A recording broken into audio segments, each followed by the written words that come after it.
Welcome back to another episode of Know Your Legacy. I'm your host, V, and today's guest is Laura Fox. Laura is a holistic health practitioner who specializes in energy healing.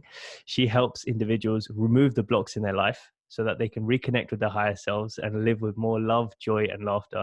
Laura, thank you so much for taking the time to be here. Thank you for having me. It's an awesome introduction.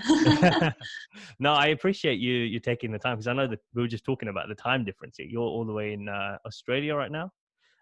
Yeah. Which part of Australia are you based in again? So the southwest of Western Australia, arguably the best part. No, I've never been, so I'd love to go to any part of Australia, to be honest. But what's the weather like out there at the moment? We're just coming into autumn, so it's one of the best times of year because we've got the nice crisp sunny days, but it's like gets cooler on a night so you can have the fire on. It's the perfect time of year. Yeah. But I know you because we spoke before, and I know you were saying you didn't obviously grow up there. So like, what part of the UK were you born? Like, where did it all start for you? So I'm originally from Teesside, which is the Middlesbrough area, just south of Newcastle. And I was there till I was about 18, and then went to uni in Leicester, where nobody could understand me. I had to get rid of my accent, and then moved to Australia at 21, where again nobody could understand me. So it's just been a lifetime of trying to reduce my accent down. So now it's just a hodgepodge of everything. Yeah, that's what, when we first spoke, I was like, no, she's definitely from the UK. Oh, no, she sounds Australian. Oh, no, she's definitely from the UK. So I was really confused. So it makes sense that you've traveled around a little bit. But I guess for people who are, listening to you for the first time or don't really know much about your work, from the little that we spoke about, you do a lot of energy work. But I just wondered, was that something that you always were sort of connected to, that you practiced in some shape or form, or is that something that developed later on? Yeah, when I think back, like with hindsight, very much yes. But at the time, like when I was younger, I didn't realize what it was. Like Reiki and energy medicine, I think back in the 90s, and even in like the early 2000s, especially like in the Northeast, wasn't really like a thing. You were probably just some crazy hippie if you believed in energy medicine. Potentially I'd still have some people I think that think I'm a crazy hippie, but that there's definitely like that feeling, and how I hear people and how I see people, very much sort of on that empath line. I can realize now when I look back that energy medicine has always been a part of my life, but I've only sort of done it as a profession, I guess, for the last maybe 3+ years, and really taken it seriously as actually a healing tool rather than just something to dabble in for myself. So what are your, I guess, earliest memories, or the things that come up for you when you think about, oh, actually, now that I've taken the time to look back, I can remember this occasion or that occasion where that probably could have been applicable? Yeah, I think mainly with animals, because they're so sensitive themselves. The dogs that we had when I was growing up, how I would communicate with them, and even just sort of, I guess, kind of like a bit of clairvoyance of sort of knowing what was going to happen, or having dreams about things that were going to happen that following month or following year, and then them actually coming true. That's happened pretty consistently throughout my whole life, either for myself or for other people. And I always just put it down to like deja vu, or just a coincidence that I would have a dream and then it'd come true. But now it's something that happens quite consistently. And when I meet people, if they want me to, and I can tune in, I get sort of snapshots of potential futures for people. And that's something I've always done, but never really understood actually what it was. So was that, are we talking like, 6, 7 years old? Are we talking like, what age were you when you first, became conscious of that? Yeah, probably. I can remember my mum telling me a story of when I was about 5 or 6, having a conversation in my room with like a really serious conversation. And she heard me talking and she came in and she said she was just watching me like, who on earth is she talking to? And I just like relayed all of this information to her about a holiday we were going to be having, which at that point hadn't been planned. And then, like a few months later, a series of events started, and my mum was like, "Oh my god, this is what Laura was talking about, like the place we were going and the people we were going with." So yeah, these are just stories that my mum's told me, and when we would go away places, I would see people that had stayed there before, and I would see them in the room, or the people that had like built the house and stuff. Um, like my folks did really well not to completely freak out when I would like point out the guy, like this farmhouse, the guy and his dog that were in our room, the guy that had like owned the house. And yeah, they handled it very well. Yeah, that is quite difficult to, I guess, absorb, if especially if you're at that age, and then a few months later you realize, hang on, like she talked about this a while ago. So Yeah. I'm curious, do your parents do anything to do with energy healing, or health, or practicing holistic medicine in any shape or form? Um, Not directly. My mum is actually really tuned in.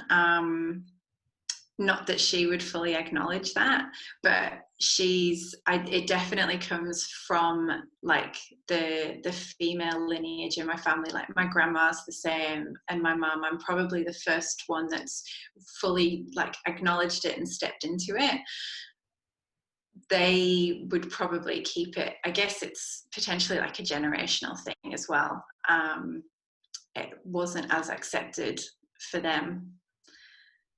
So Yeah, yeah, but it's that's it's interesting. been passed down. Yeah, no, it's interesting because I was going to say, did I guess your mom, or both your parents, were they both from Teesside as well, or did they come from somewhere else and immigrated to? Yeah, pretty much. My mum's from Hartlepool, so very much like Teesside area, and my dad's from Newcastle. So Okay, yeah, yeah. So very northern through and through. yeah, yeah, yeah. So what did you end up studying at university? Because you said you went to Leicester. Was that anything to do with sort of health as well? No, it was completely different. I actually did geography and geology at uni. And when I first moved to Australia, I was working in gold exploration. So I always joke I was a professional gold digger. Um, and I worked in mining, or like exploration and mining, for about 5 or 6 years. Um, and I loved it at first because I loved being outside and I loved being on the land. Like when you're in exploration, there's maybe 5 or 6 people will go out with a caravan and you're basically camping out on the land. And that was the bit that I loved, and the connection that you would build with the other people you were working with. As time went on and I started to realize the impacts of what we were actually doing out there with the environment, and like I was part of one of the biggest gold discoveries in Western Australia in the last decade, and I was like so proud of that. And then I saw this 2 kilometer hole open up in the earth, and I was like, oh my goodness, like I was part of that, and something just didn't quite feel right for me. um, After that, I moved to like an underground mine and would spend a portion of my day every day at work underground. And that was when I actually started to get really sick.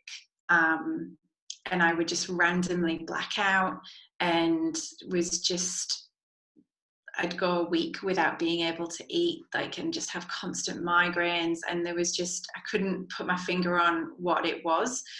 I was diagnosed, this was when I was in my mid-20s, and I was diagnosed with MS, rheumatoid arthritis, like all sorts. Basically, doctors were just grasping at anything to try and put a label on it.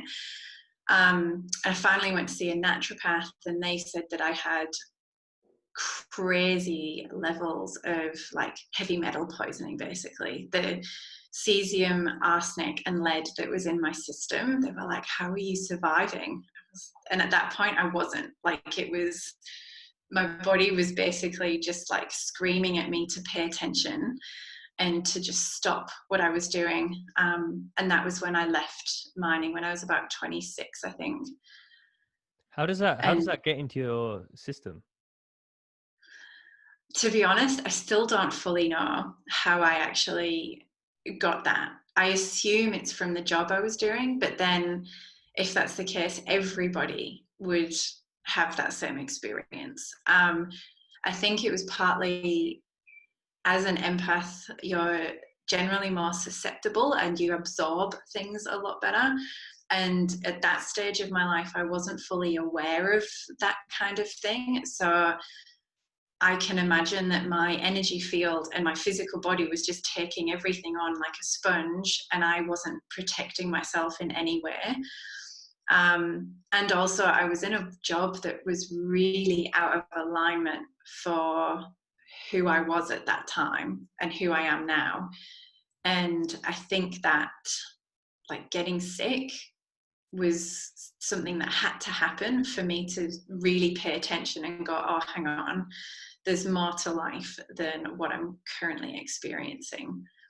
How did you end up overcoming that then, in terms of tackling the fact that you had all of this sort of heavy metal inside your body at the time?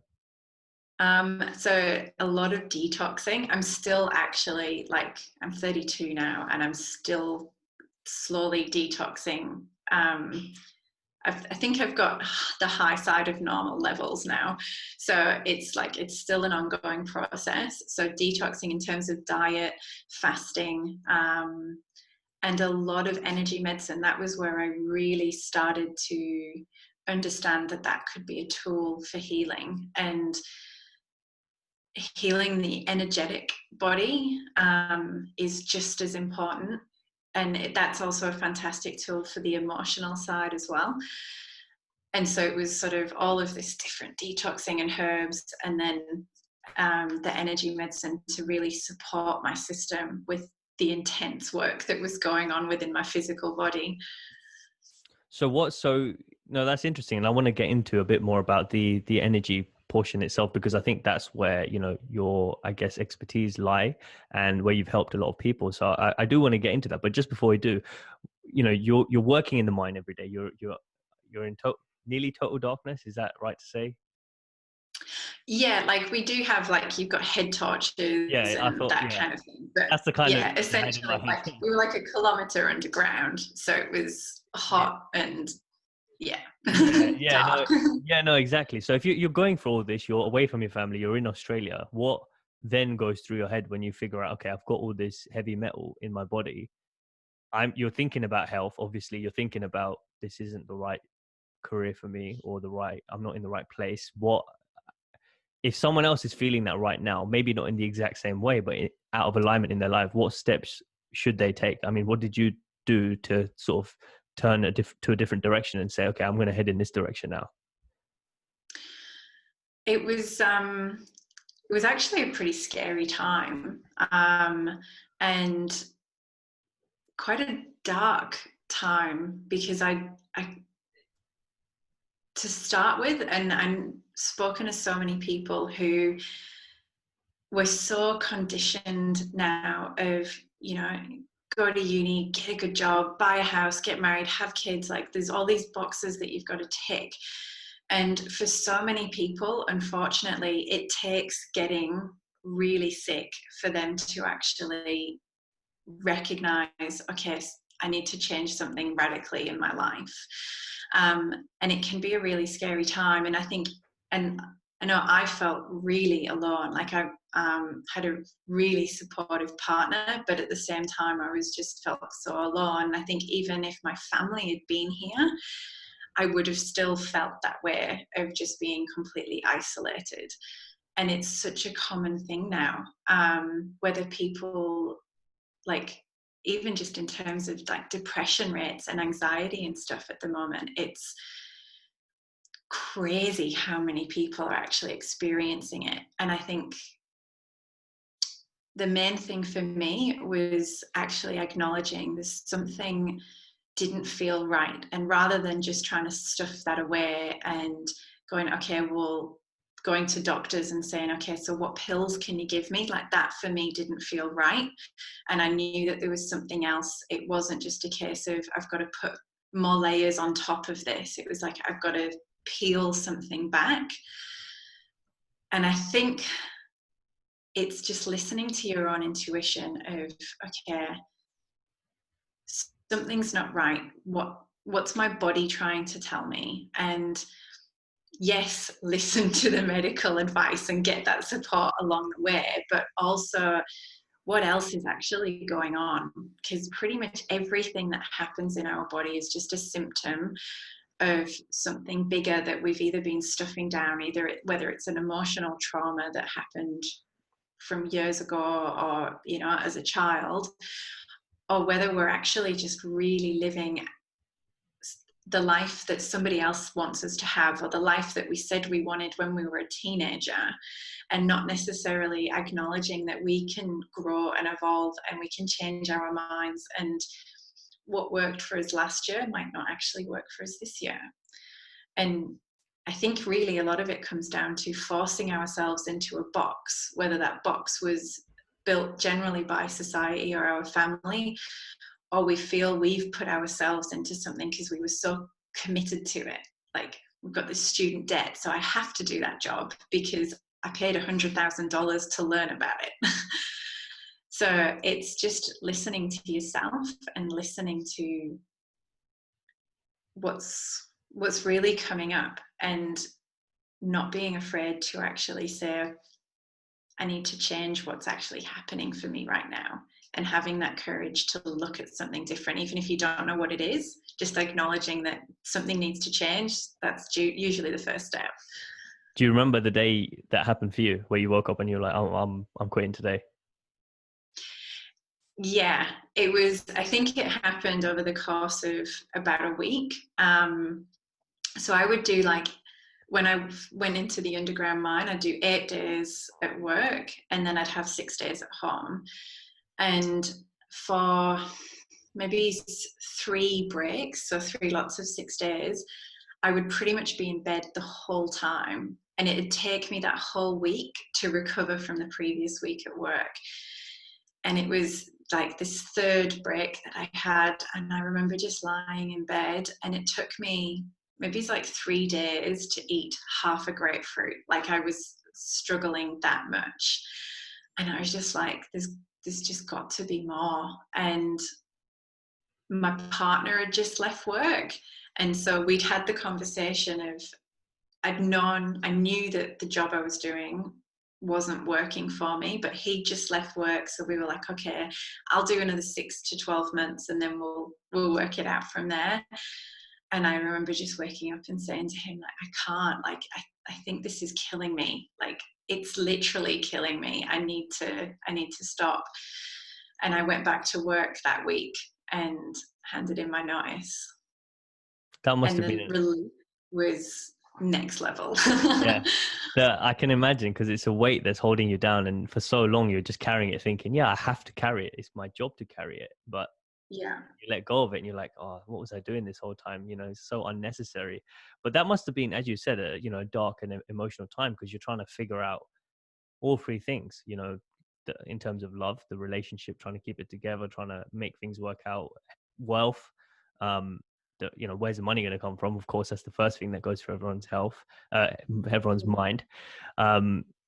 So health, wealth, and health. Sorry, that's the last one. So I said love, wealth, and health. And you were still trying to fix your health at the time. So how long did it take you from there to really dive deep into energy medicine, for you to say, this is the thing that I'm going to now focus on, and I want to put all my effort behind it? It was probably, so from pretty much the moment of me handing in my notice, I think I worked like another two rosters, and then I was finished. And from that moment, I started to get better. So I noticed a huge shift. I was like, okay, there's clearly something else going on. And that was when I just sort of went on my search of all things alternative and holistic, because for me personally, and I can only speak from my own experience, the doctor that I was seeing at the time just wanted to give me basically all these different pills, and I was just like, to stop my symptoms. And I just remember thinking, like, I don't want to stop my symptoms, I want to stop the cause of it. And I had a phenomenal naturopath that helped me like really slowly detox out. So it was probably about 6 months of just really slowly getting things out of your system. Because you can, with heavy metal poisoning, it gets worse before it gets better when you're detoxing. So you start moving everything up in the system again, and it's not fun. And it was, as I was going through that hard time of the detox, that I went to see a Reiki practitioner and kinesiologist, and really just to support my system as much as possible as I was releasing all of these metals. And that was when I was like, okay, there really is something to this. Like, I could feel them working on me, and I could feel the energy moving through my system. And I was fascinated by the fact that somebody could stand next to me and not even touch me, and I could feel their energy, and I could feel the energy moving through my body, and how I would feel relaxed but also like uplifted at the same time. And I was just like, wow, I saw quite a few different practitioners, and not everybody is the same, obviously. But yeah, it was quite an interesting experience sort of on that outside. And at that point, I didn't think that it would be something that I would do. Or I didn't think it was something I was capable of. Like, I still didn't believe in myself at that point. And it was only after I actually sat in a plant medicine ceremony that I had a vision of like a light coming out of my palms, and a voice very firmly saying over and over again, you're going to use these to heal. And that was when I was like, oh, okay, there's something more here. And then a week later, I met a really beautiful Reiki master, who I then went on and learned Reiki myself, like, through. So the synchronicities of that is what actually gave me the confidence to step into it. And that was a few years ago now. So yeah, I was going to say, so are we talking about 28 at this point? Yeah, probably late 20s, early 30, like about 30. So yeah. About 29, 30. Yeah, that I actually started to practice myself. Because I remember when we spoke before, you did mention, we briefly spoke about the plant ceremony that you went on, and I said that, you know, obviously I'm planning to go as well at the end of this year for the first time, and it's fascinating to hear your story behind that. So if someone's listening right now and they've never heard of it, or maybe they're thinking of doing it, but they're like, should I do it? Is it for me? I think, you know, you may or may not agree with me on this, but it's a calling to go. It's not you can't just do it for fun. Like, oh yeah, it's a holiday. It's not a holiday. So it needs to be if you feel that it's for you. So for people to actually understand it a little bit more, if you could just, I guess, shed some light on why you felt you had to go, and the whole process behind, you know, where it is you went, and then what it was kind of like. Yeah, it was something that my partner and I had talked about for a while, and we'd both felt the calling to sit with the medicine sort of on and off for maybe about a year. But, you know, being in Australia, it's not really something that's particularly accessible. And we'd just gone through, like, we'd had a pretty rough year, and it was towards the end of, I think it was 2016 maybe. And we kind of went on a last minute decision trip to go to Peru. Like we literally booked our tickets and 48 hours later we were on the flight. Um, and we knew sort of as we were flying over there, we were like, we both just turned to each other and we were like, I think we're going to sit with Aya. Like it was as if that was the reason, and it only just sort of dropped in for us. So we'd done a lot of research, and if you were going to sit with anybody when it comes to plant medicine, you've ideally get a recommendation from somebody for a shaman or like a practitioner. And if you can't get a personal recommendation, then definitely do your research, because if you've never sat with the medicine before, it can be quite intense, and you want somebody that can hold that space and really support you, and who knows what is going on, and can actually read your energy to be able to support you appropriately. And there are some phenomenal people out there all around the world, from all walks of life, that can actually serve medicine in really beautiful ways. So make sure you get a good recommendation. And definitely you've got to approach it with respect and understand that it is actually an ancient medicine, and it's something there for healing and for growth and for learning. And I mean, we had some people on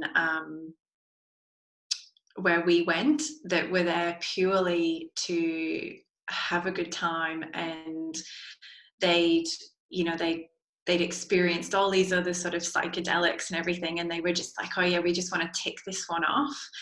And they struggled, like they got their ass handed to them, because they went with the intention basically of getting high.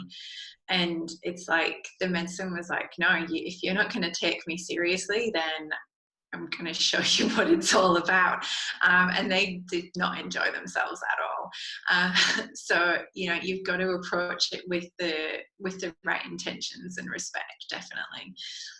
Yeah, I've heard that from other stories as well, where you go there for the wrong reasons, and those are the people that are the first ones to fly back. So, Oh yeah. so I mean, did you have the whole process of, I guess, doing the ceremony and then the next day coming together as a group and sharing and that kind of thing? I'm curious to know if you're happy to share it, like what sort of stuff came up for you around. Obviously, Yeah. you mentioned about the palms, but some of the other stuff that you felt you couldn't see at the time that was a bit more clear to you. Yeah, I think having that sharing circle the next day is so important, because everybody gets to learn from each other. And it's something that really shows, or for me anyway, showed me that underneath it all, we're all the same. And what was coming up for other people, I was like, oh yeah, would trigger things that I'd actually seen or experienced myself. And because it's like a 4 to 6 hour journey, and there's so much to sort of take in. You don't remember it all right after, or even the next morning. And so journaling is phenomenal to go through, and sharing in circle is so important. I've had quite a few really clear messages come through for me in ceremony, and so there was the healing one really sticks out for me. And I remember the last night that we sat together, it was just, there was kind of like these dark figures, like kind of like shadows, really big shadows around, and I felt like it was sort of like a bit of a menacing feeling. And then I remember thinking in my mind, like, it's like, what even is that?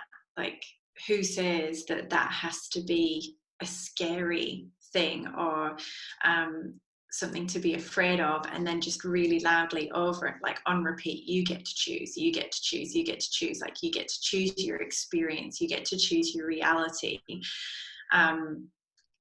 You get to choose how you show up and who you are and how you be.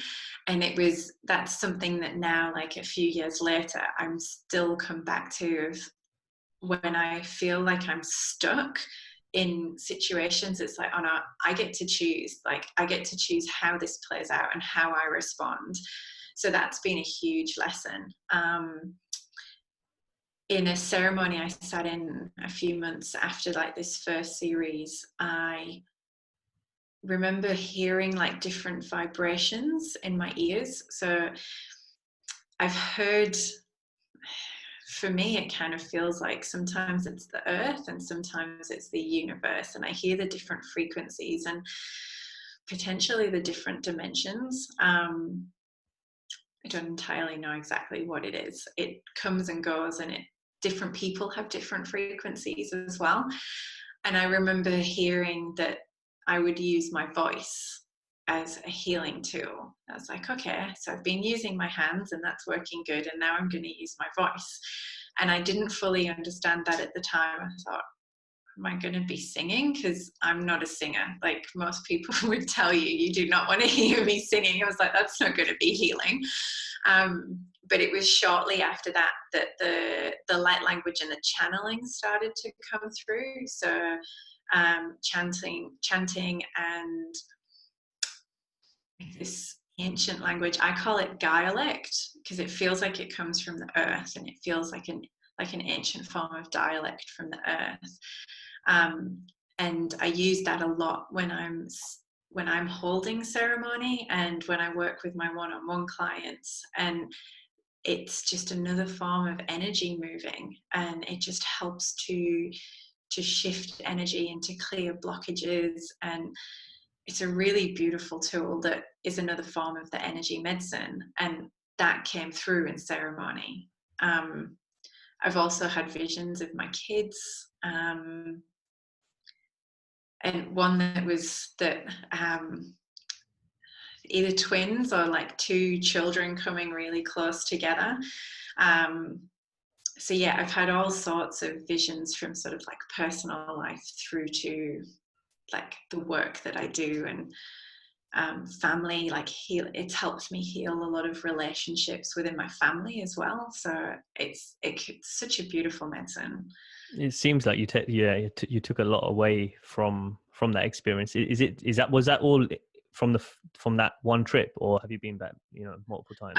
That was from sort of two separate trips. So I think I've only sat in like eight ceremonies. I think, yeah. So, in terms of like, some people would have sat in hundreds of ceremonies. And I haven't for a long time. I'll be going again later this year. And it's something that for me, it takes me a while to integrate. So I'll do a series of ceremonies and then I like to integrate it. And then I wait for the call and it comes again.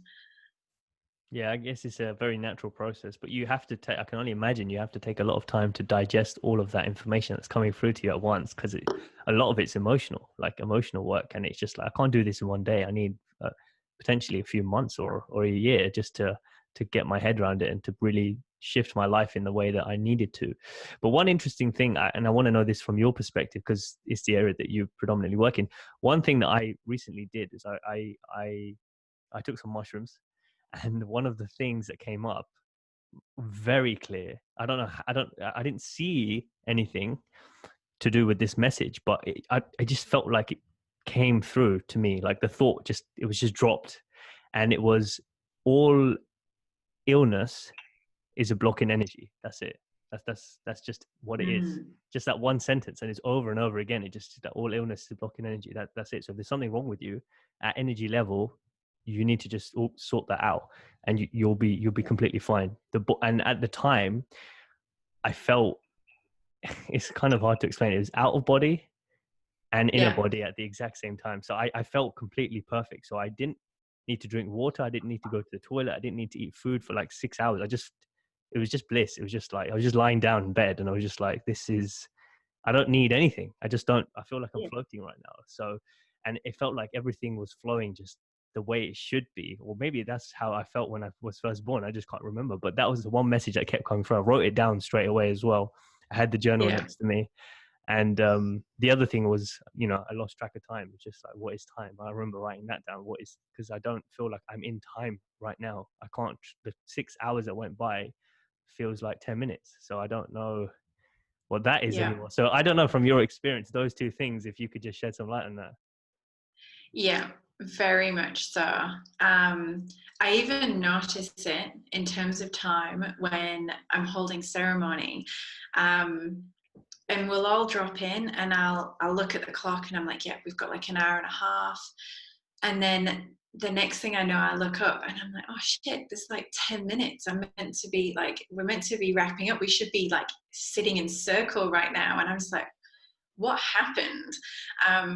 The further I think from pretty much everybody as well, the further that you sort of kind of go down the rabbit hole and like that raising in consciousness, the more you realize that time really doesn't exist, and that we can bend and shift time. Like, I don't know if you've ever noticed when you're like running late for something, and if you're just putting out the intention that you're going to get there in time, then like stars will align so that the other person that you were meant to be meeting, they're also running late. Or like, it happens to me all the time. If I realize I have a clash and I can't make a client call, just as I'm like, oh shit, I need to get back to that, like to let them know, I'll get a message from them saying, oh, I can't make our appointment, can we change it?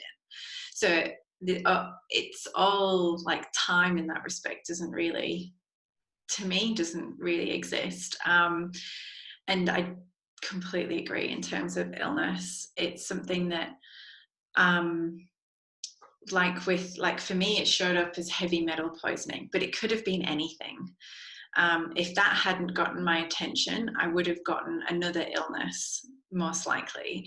I think a lot of the time, like when we get like, one of the reasons that cancer rates are so high is because we're holding on to so much trauma in our bodies, and we don't express emotions, and we're taught in society that you've got to stuff everything down, especially like I think the English are particularly bad for this, like, you know, like that stiff upper lip and don't show sadness or emotion. And we can handle it for a certain amount of time, and then at some point the body just balls it up and it doesn't know what to do with it. So it puts it in its safe little package and balls it up somewhere, which actually isn't that safe, but it just doesn't know what else to do with it. Yeah, there was a book that I read, I can't remember the name of it right now, but a guy that had really severe MS, and an American guy, he hadn't been able to walk for years and his body was shutting down, and he went out to an Indigenous tribe in Australia, and they healed him and he could walk, like after spending a few weeks with them, purely from looking at his emotional state and going through his history and working through his traumas and releasing them from his body.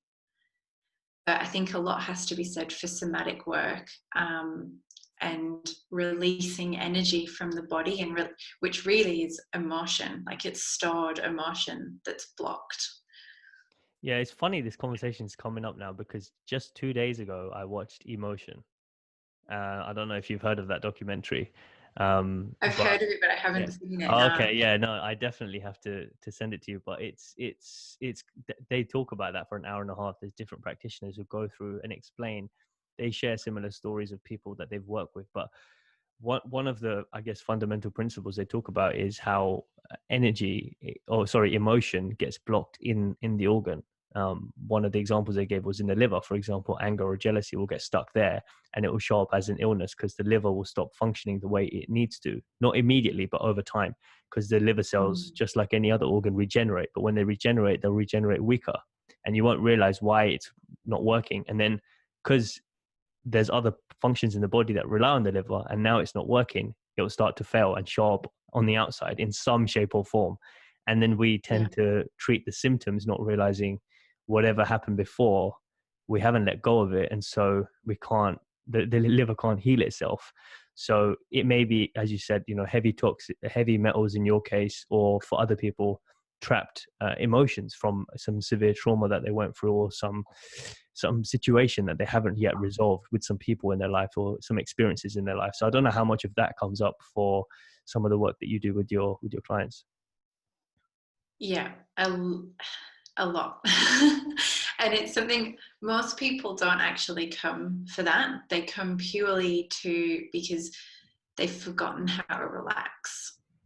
And Reiki is a really good entry point into that, and sort of that, because stress in our lives now has so much to answer for. Like, back in the caveman days, our cortisol levels and our stress levels would rise when there was an immediate threat in front of us, and then they would subside again. But now, like with social media and the news and like just general society pressures, our stress levels are constantly elevated. And so none of our organs really can operate at their optimum, because they're not getting the proper blood supply and they're not getting the proper oxygen. So they can't, like, our digestive system doesn't work properly, the heart can't work properly, everything is affected. So most people will come purely because they're like, I need some time to switch off, and I don't know how to do that. And so Reiki is something that they might have heard of, and they're like, okay, I just need to relax, so you can help me relax. But then what we seem to find starts to happen is, once they start to relax, they start to sleep better. And then the eczema or the psoriasis that they had isn't as big or as itchy, and that starts to go down. So then that automatically, because they're not constantly scratching at something, that they start to feel better in other ways, and digestion starts to get better. And it's really interesting. Like, there's so many times that I'll feel into somebody, and we'll be going through a healing, and then like I'll get a pain in part of my body that's just sort of like, for me, it's just like that mirror, and it's just saying, okay, there might be something in the knee, for instance. And then we'll start talking that through at the end of a session, and the knee is all to do with sort of being able to move forwards. So again, like, you could fall down the stairs and not hurt any part of you, or you could fall down the stairs and injure one particular thing. And for me, I think that what gets injured, like whether it's a reoccurring sports injury or you fall and hurt yourself, there's no coincidence in the part of the body that's getting injured. And it comes back to that symbology of like, well, what is it that's not quite working in life, that's now coming through and being shown in the body. And it still amazes me now when we'll talk through and it's like, oh, have you been having a pain in your knee? Yeah, okay. And we start talking through that, and then they're like, oh yeah, I've felt really stuck in this area, and this is something that I've really been struggling with. And then we start to delve into that, and it just opens up so much more. And it all starts from, I just need to relax, but it's so much more than that, and can really make some significant impacts in people's quality of life, really. I was going to say, it's quite a broad question to start with. Like, if someone comes to you and they don't really know where to begin, that's why they come into you. But coming to you with such a broad question, I just need to relax, I feel stressed out, where do you go from there? Like, typically, I don't know if you can bring up an example of someone that you work with that sticks with you, if you're able to share that. Yeah, so there's one lady in particular that I was working with for about 6 months last year. And when she first came to me, she was just really stressed, and she was like, I just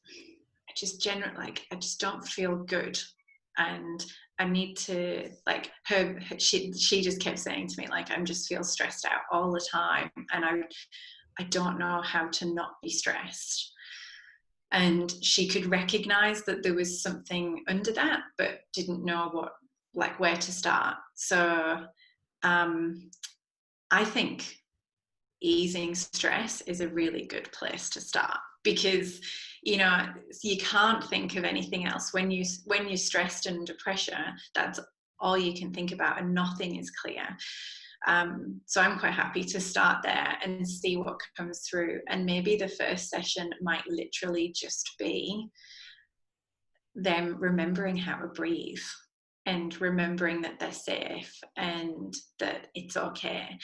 And quite often, if somebody's in a really heightened state, then that's all that we'll do, is just sort of focusing on being able to calm and to actually take full deep breaths. And then from there,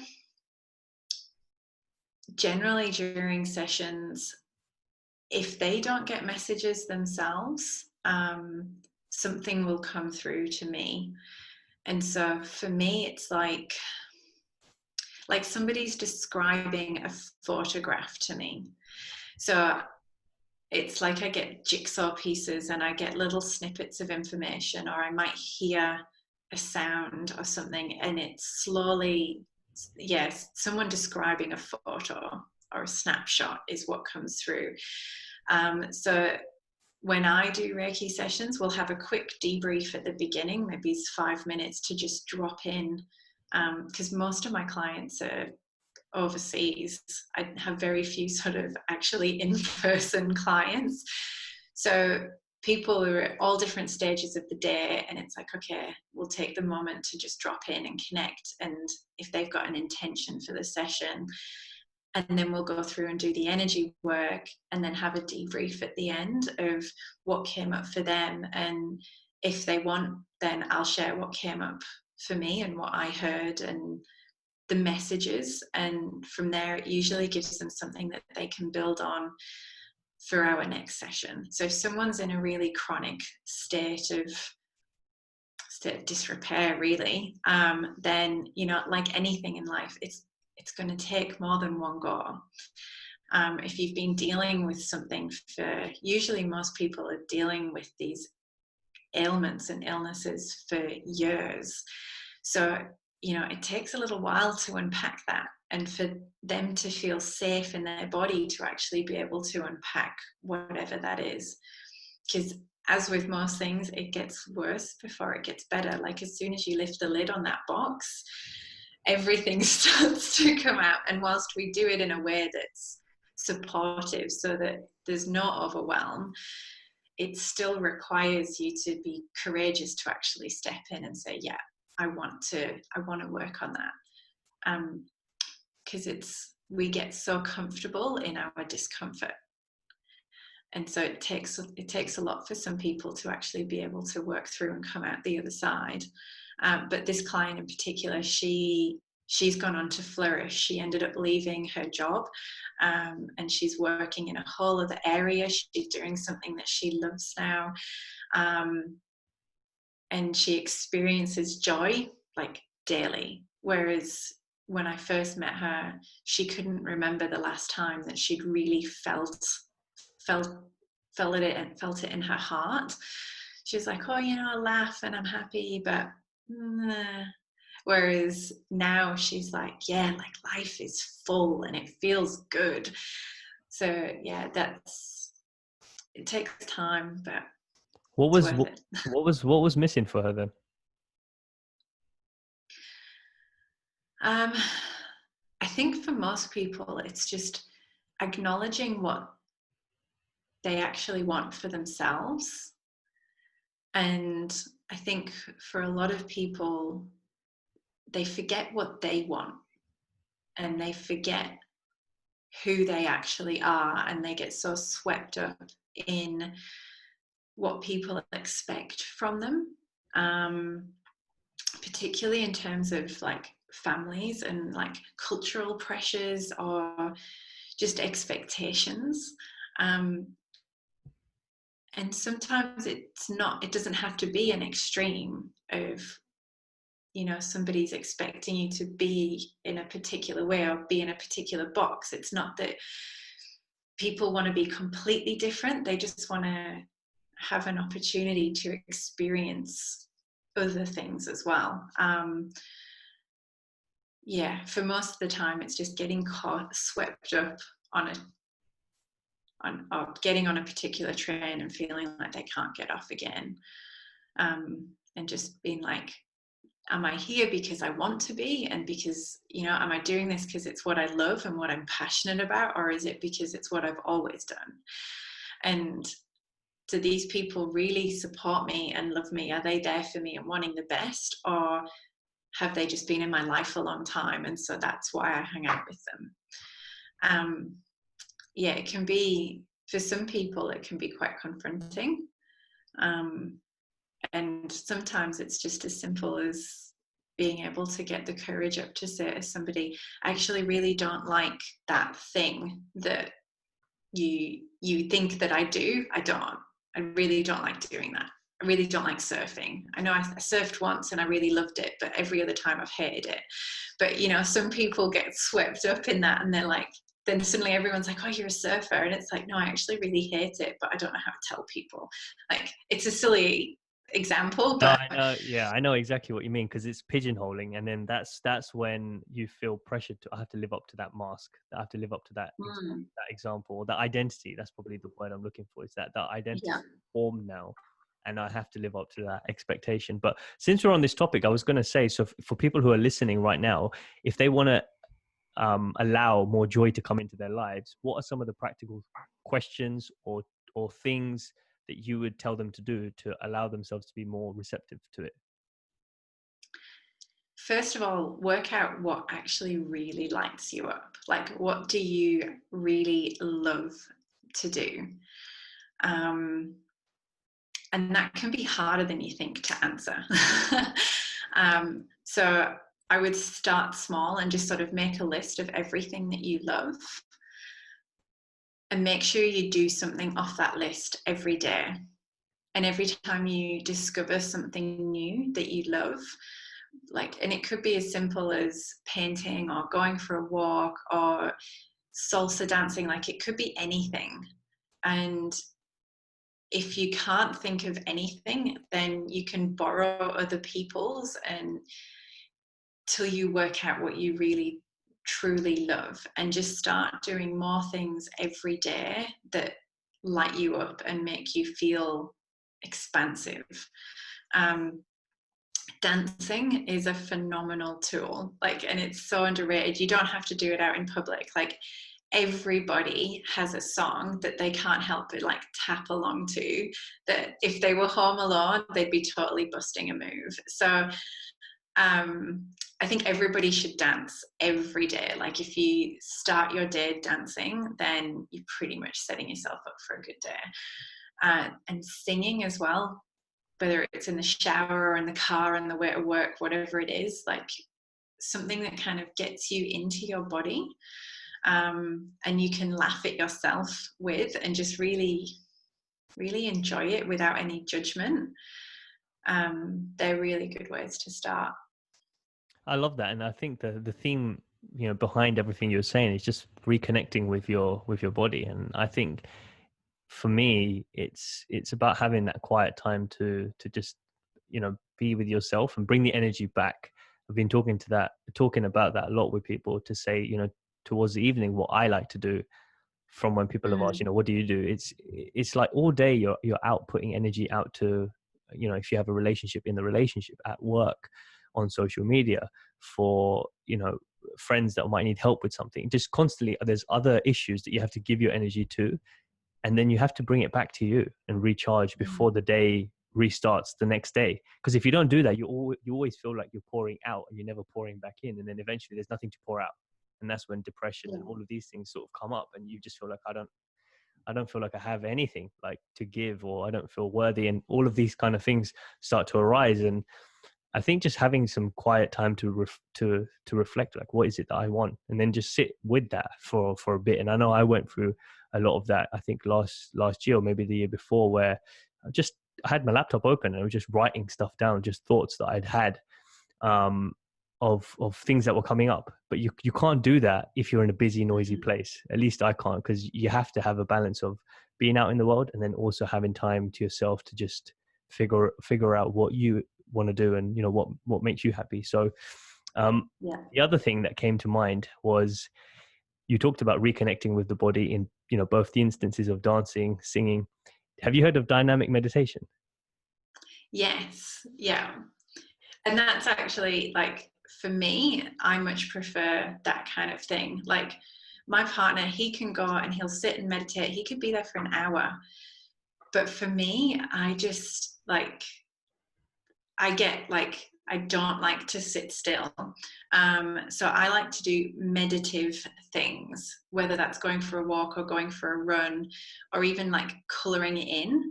I like to do something.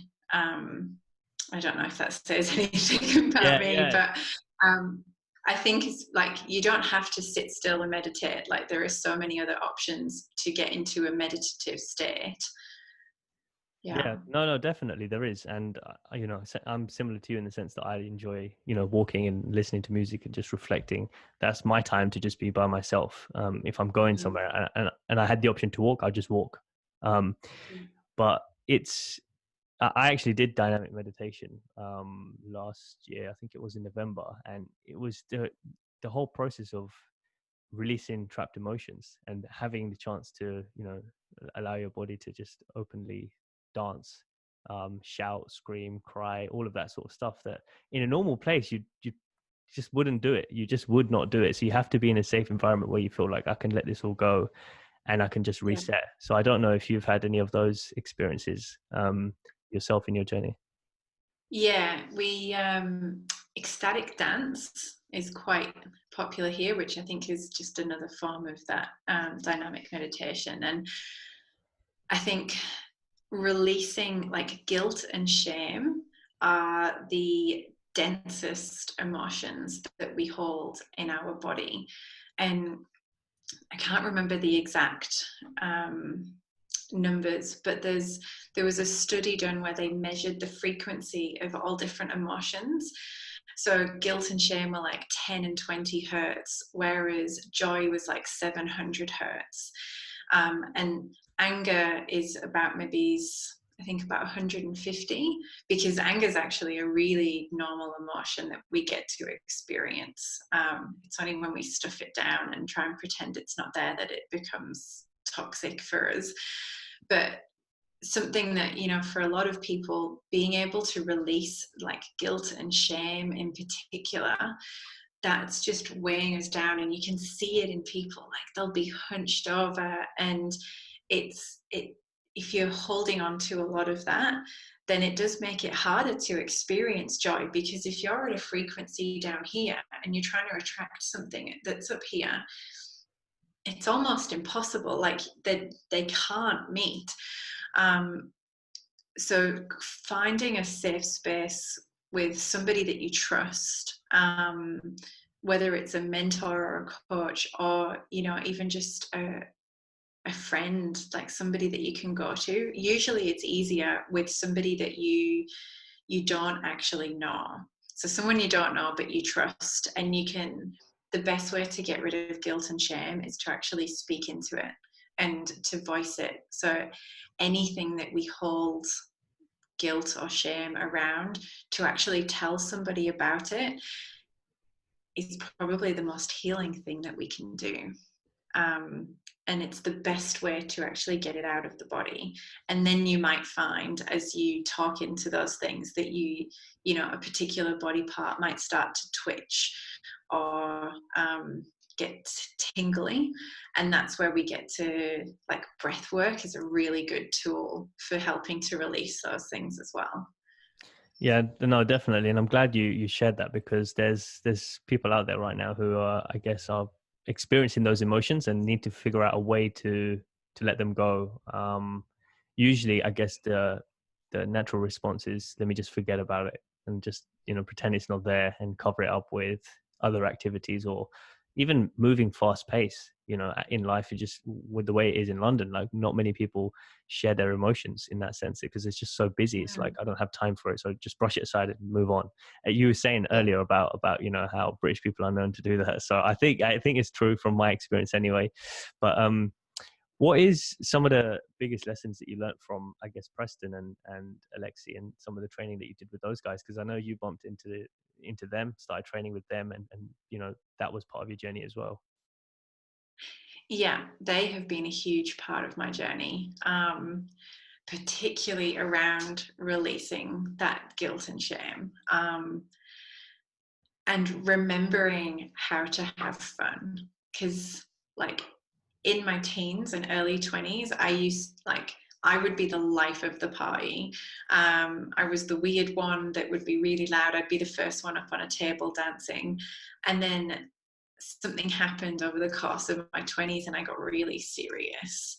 And it's only really been like the last year that I've really sort of remembered how to play again, and that we don't actually have to be so serious. And that's largely down to those guys.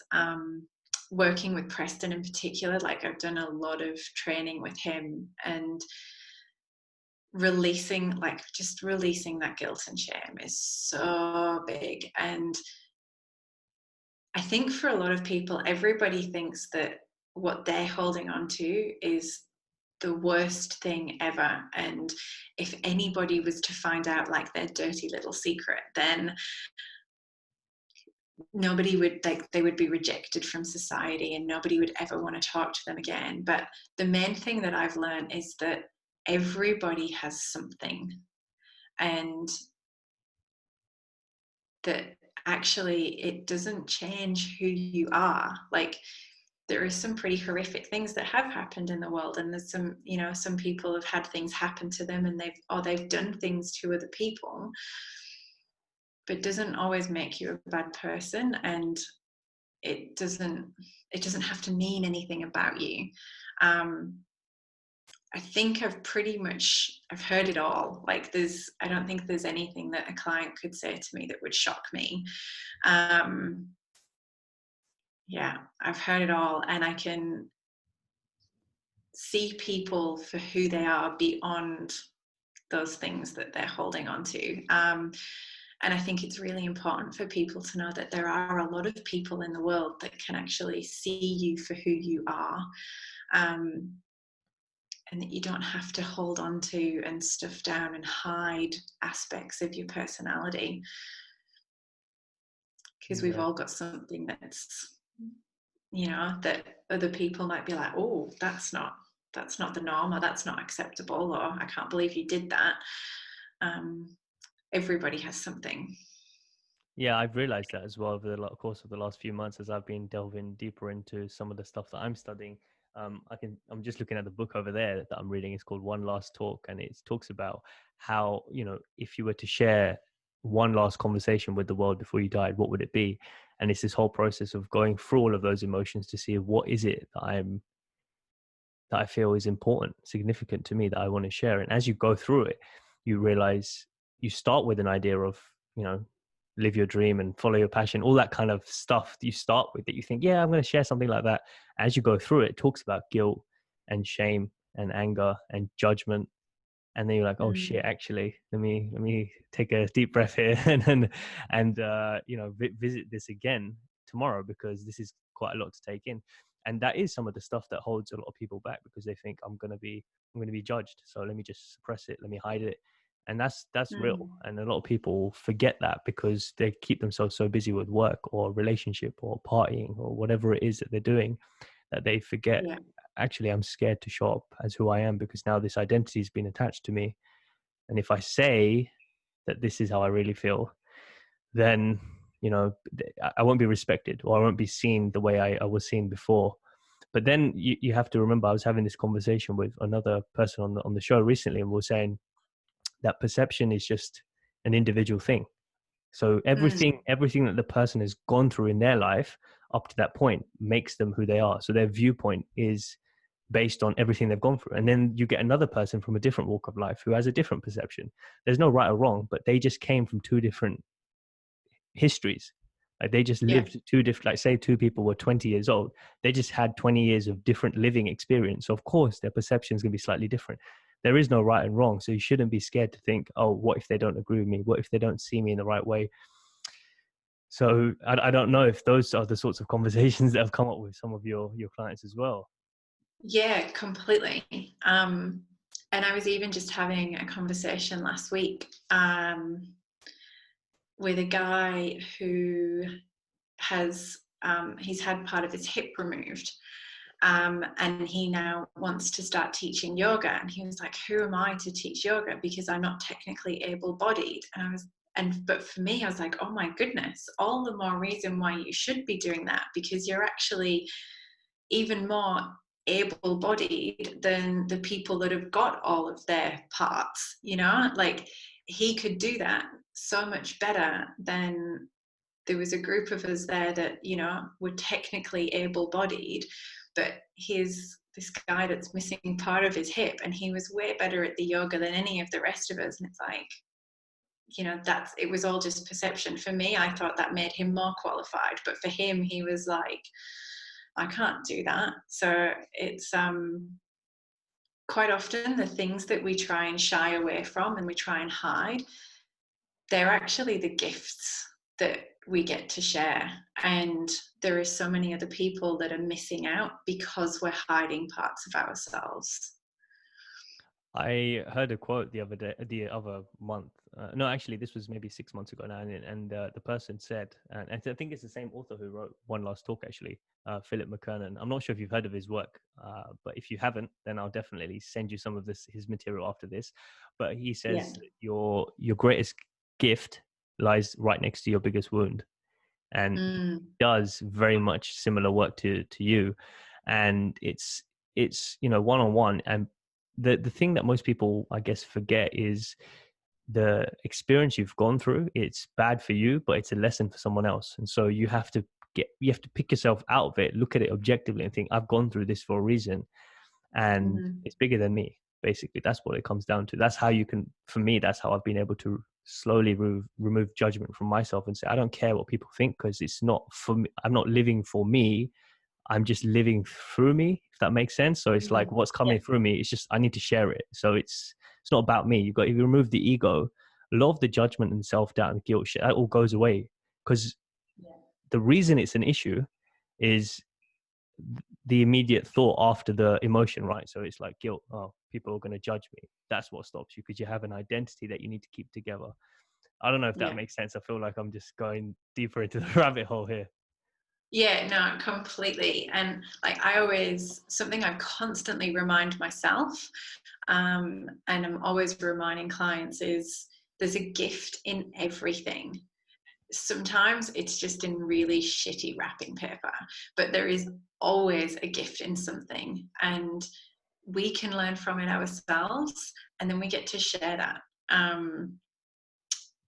Another mentor of mine always says, like, turn your pain into your purpose. And I love that, because, you know, some of our biggest traumas we get to learn from, and then we get to share with other people, so that they either don't have to go through that, or they can heal quicker if they've already gone through that. So it can actually turn into something that's like a really beautiful, beautiful thing that we get to share. Yeah, most definitely. So before we get into, I guess, the final few questions, I wondered if you could share a little bit about some actionable steps people can take if they're thinking about integrating mind, body, and spirit, and becoming a lot more aligned in the holistic Mm-hmm. sense. What would you say they start with? So I would start with looking at what's working, like what's effective and what's not effective in your life currently. So there's no such thing really as good and bad, because like you just said about perspectives, what might be good in one setting might not be so good in another. So getting really honest with yourself, that's the main thing. And that's the thing where for a lot of people it's quite difficult, is to actually really be honest with ourselves. But journaling is really good for that. Just so asking questions of what's effective and how you're currently showing up, and what you're currently doing and what isn't. And what do you really love? Like, what is it that really lights you up?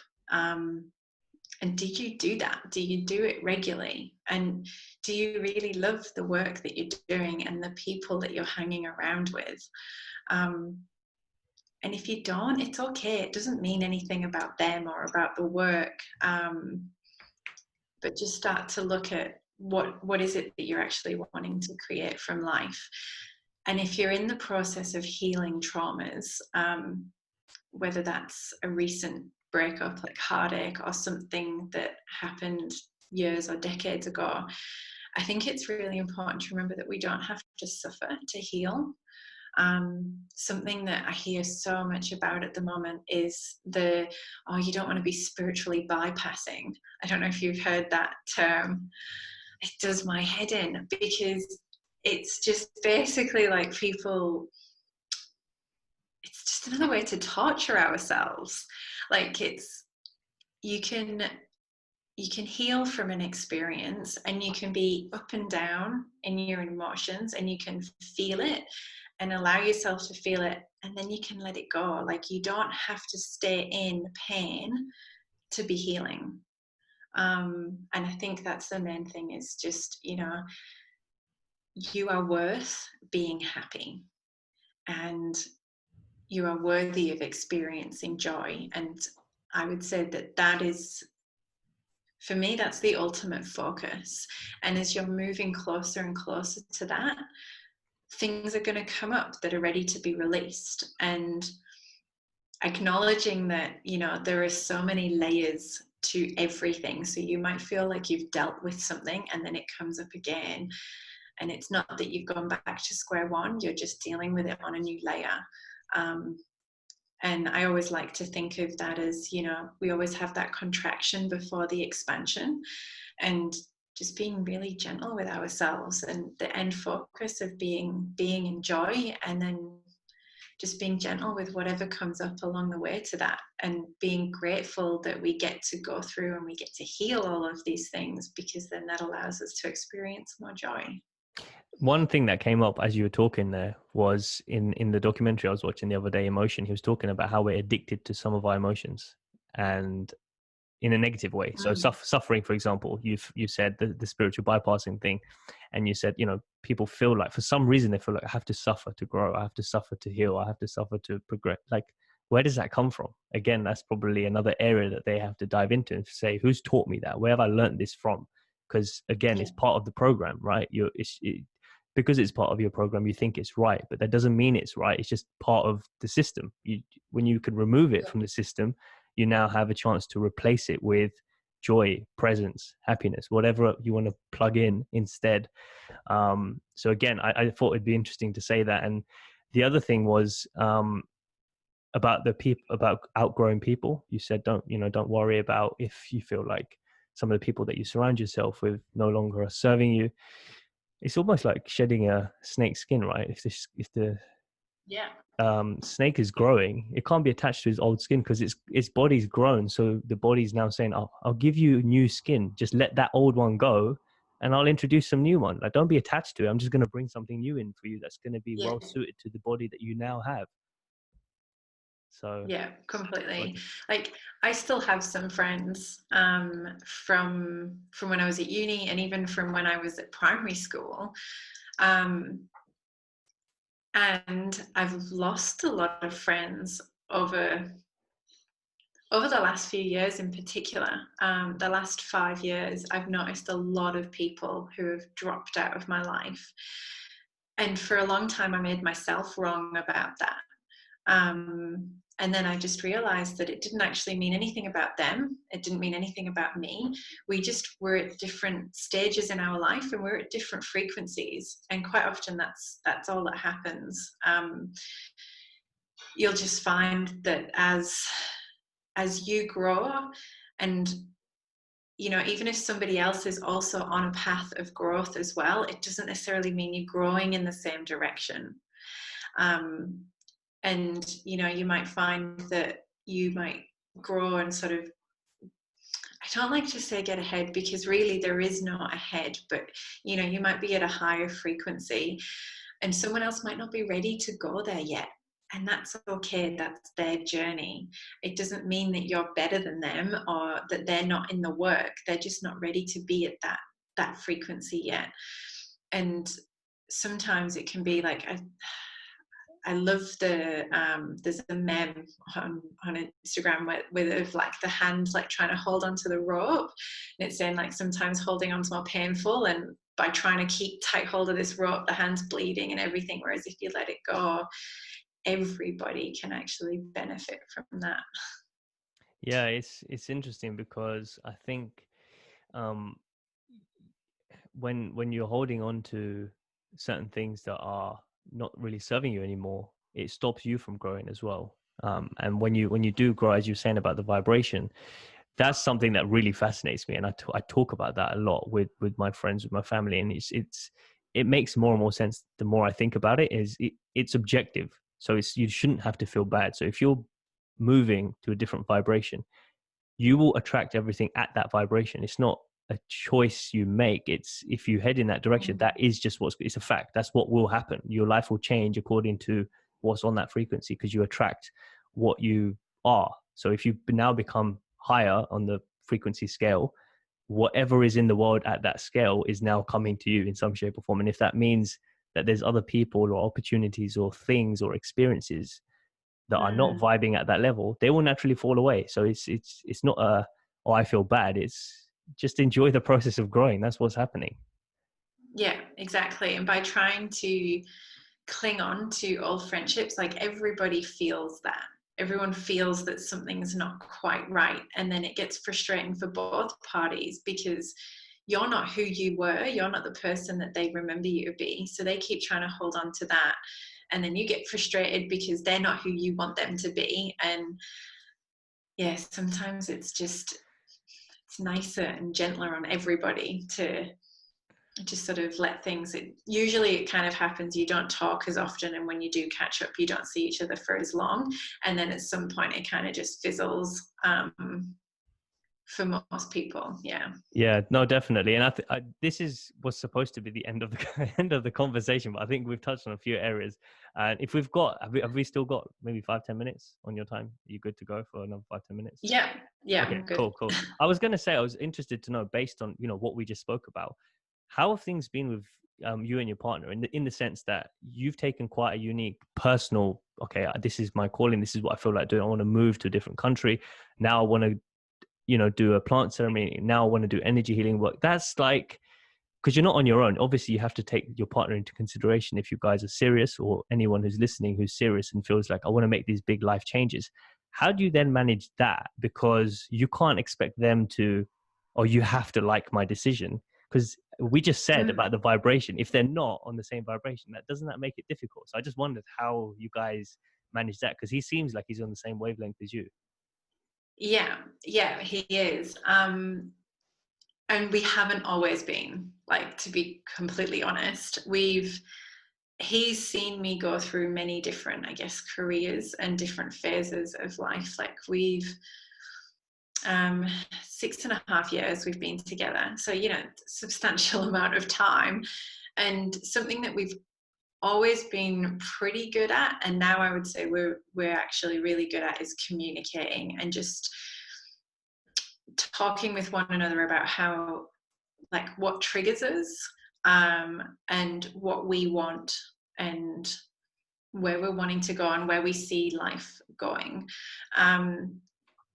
I guess our core values are the same, and for both of us that's growth, and how that looks like for each of us is a little bit different, but the fact that we've got that core value of growth, and adventure, like, we both love to travel, so that's something that we always, like, usually we do together. Occasionally we travel separately, because we both like to have our own time. But then, even saying that, we might spend a couple of weeks apart over the course of a year. But I think we both cherish that time as well. And it's something that I think we kind of seesaw with in terms of growth. So I might like ping up and sort of be be getting all these downloads and all of this information. I'll be riding this awesome wave, and he might be a bit further down, and he's just frustrated, and he's just like, that's not fair. Why it's like everything's working for you? Why isn't anything working for me? And then he'll start to come up and match me, and we'll have a bit of time together, and then I'll probably drop down and I'll start to get frustrated about stuff, and he's just like, woo, this is awesome. So we do, like, I guess we hold each other up in the times that the other one needs that support. Like, we're both, and we can recognize that it's a cycle. Like, there's always going to be ups and downs, and thankfully usually we experience them at different times so that we can hold space for the other one. And it's just sort of giving each other that space to grow and to step into whatever it is that we want to do. I know, like, earlier this year, he was like, I don't know what I want to do. Like, he just walked away from a job at the end of last year, and he was like, I just don't know. So for me, I was like, okay, well, take the time, like, have some fun, play whilst you're working out how you want to create an income. And I think it's just sort of being able to respect where each other's at, and always coming back to that, and sort of wanting the best for each other, and knowing that it's not always going to match up, and that's okay as well. I was going to say, from your experience, I think you just touched on a few points there, but from your experience, what would you say makes a successful relationship then? I think having the same core values, so that, you know, for, it's like, if he loved to travel and I hated traveling, that would make things harder. And if I had growth as my highest value and he didn't care about that, and he just wanted to sit and eat junk food and watch TV all day, like, it couldn't work. So I think having the same, like, I guess, standards of what you want for a relationship and what you want from life, it doesn't matter how they look and all the other fluff around it, as long as you sort of, the pillars of your relationship are aligned. That to me would be the main thing. And being able to actually hold space for one another, and to be careful not to put each other into boxes. Like, it comes back again, who we both were at the beginning of our relationship is very different to who we are now, and not holding ourselves to that previous version. Like, even the beginning of the year, who we both were a couple of months ago is completely different to who we are now. So it's just allowing each other that space to grow and to go wherever that takes them, and knowing that the other one's going to support them no matter what, however that looks like. Yeah, that's a really interesting point you touched on about the core values, because it's so true, and it's one of the things that I learned from Joel Brown. I don't know if you've know his work, but he's good friends with Preston as well. And I did some mentorship with him, and he was, first thing that we went through was core values, and that's exactly what I came up with. Was, for me, it's personal development, i.e. growth, freedom, and contribution, giving back in some shape or form through the work that I do. And the more I continue down my journey, the more I realize the people around me, the ones I guess open up to or closest to, they have to have the same core values. Otherwise, it's just not going to work. But as you said, the way that it expresses itself can be different, but the fundamental, traits have to be the same. And Yeah. I think some people can feel a bit selfish feeling that way, like, oh, maybe, I shouldn't feel that way, or I feel bad.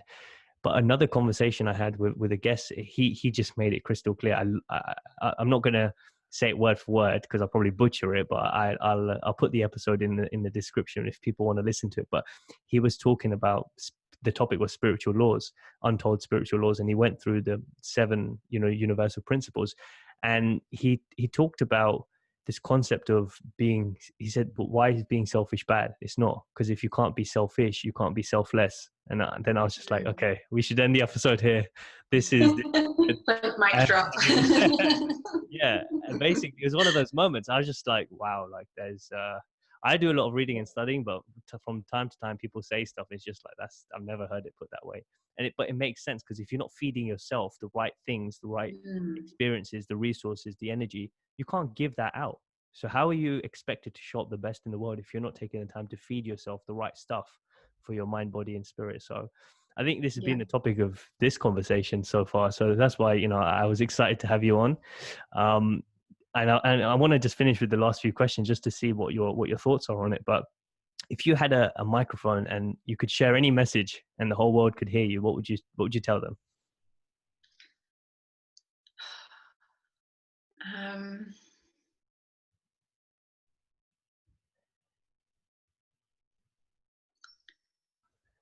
that you're worthy, and that you do get to put yourself first. That's a message that I always, like you just said there, everything comes back to, you've got to be able to put yourself first. It's that, put your own oxygen mask on before helping anybody else. If you're not there in your fullest expression, you can't do anything for anybody else.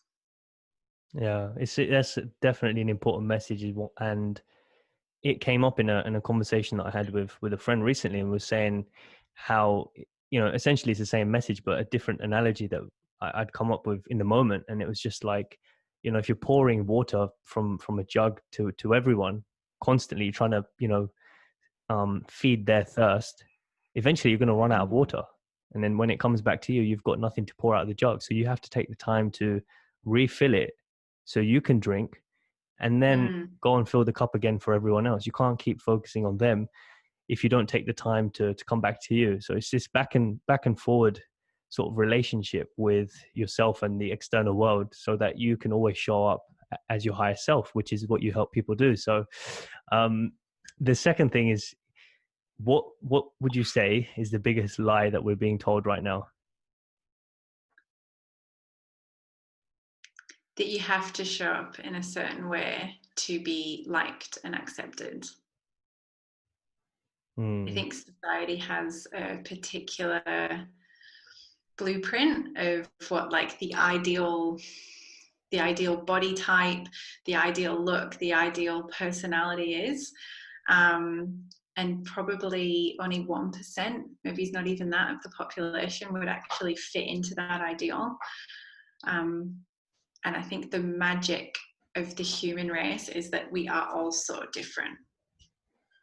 That's the point. We all have something different to share, but if we don't step into who we are, then you're not going to be able to share that. You won't be able to make your part of your contribution. So the last question I want to wrap up with is, when all is said and done, what's the legacy you hope to leave behind?